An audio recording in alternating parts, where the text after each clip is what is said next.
ഇന്നത്തെ കണ്ടൻറ്റ് ഒരു പിശുക്കിയുടെ രോദനം. ഞാനാണെങ്കിൽ എൻ്റെ ഹൈലൈറ്റ് എന്താണെന്ന് വെച്ചാൽ ഏറ്റവും ചിലവ് കുറച്ച് പൈസ ഉപയോഗിച്ച് ബേസിക് നീഡുകളൊക്കെ തീർക്കുക. പിന്നെ എനിക്ക് എൻ്റേതായ ദൂർത്തുകളുണ്ട്, എനിക്ക് തന്നെ കൺട്രോൾ ചെയ്യാൻ പറ്റാത്ത എൻ്റെ ഇഷ്ടങ്ങൾ.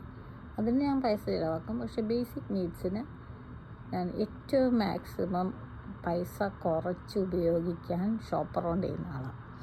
അപ്പം ഞാൻ ഏറ്റവും കൂടുതൽ ഷോപ്പ് ചെയ്യുന്നത് ഈ റാൽസിൽ. കാരണം ഒരുപാട് ഈ എബൌട്ട് ടു എക്സ്പയർ ഐറ്റംസൊക്കെ വളരെ ചീപ്പായിട്ട് അവർ വിൽക്കും. എൻ്റെ ഒരു ബ്രേക്ക്ഫാസ്റ്റ് ഞാൻ കാണിച്ചു തരാം. ഇപ്പം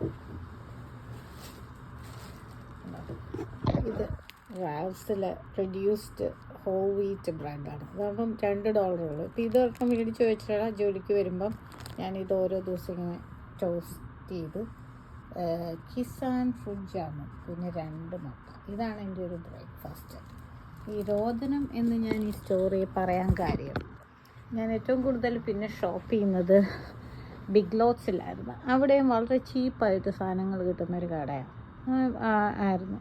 അപ്പോൾ അവരെല്ലാം അടച്ചുപൂട്ടുക. എത്രയോ 10-20 കൂടുതൽ സ്റ്റോറുകൾ അടച്ചുപൂട്ടും. ഞങ്ങളുടെ വീട്ടിൻ്റെ തൊട്ടടുത്തൊന്നും ഉണ്ടായിരുന്നു, അത് അടച്ചുപൂട്ടി. എൻ്റെ പൈസ സേവിങ് മെൻറ്റാലിറ്റിയെ ഭയങ്കരമായിട്ട് പിടിച്ചു കുലുക്കിയത്. ലോകത്തുള്ള എല്ലാ പിശുക്കരും ഇതുപോലുള്ള വില കുറഞ്ഞ കടകൾ കണ്ടാൽ പോയി അവിടെ തന്നെ സ്ഥിരമായിട്ട് ഷോപ്പ് ചെയ്താൽ ബിസിനസ് നിലനിർത്തൂ. അല്ലെങ്കിൽ പിശുക്കരുടെ ജീവിതം വളരെ ബുദ്ധിമുട്ടുള്ളതാവും. സത്യമായിട്ട് ഭയങ്കര വിഷമമായി പോയി ബിഗ് ലോട്ട്സ് അടച്ചു കൂട്ടുന്നത്. ഇനി റാൽസ് എങ്ങാനും അടച്ചു കൂട്ടിയാൽ ഞാൻ ആത്മഹത്യ ചെയ്യും.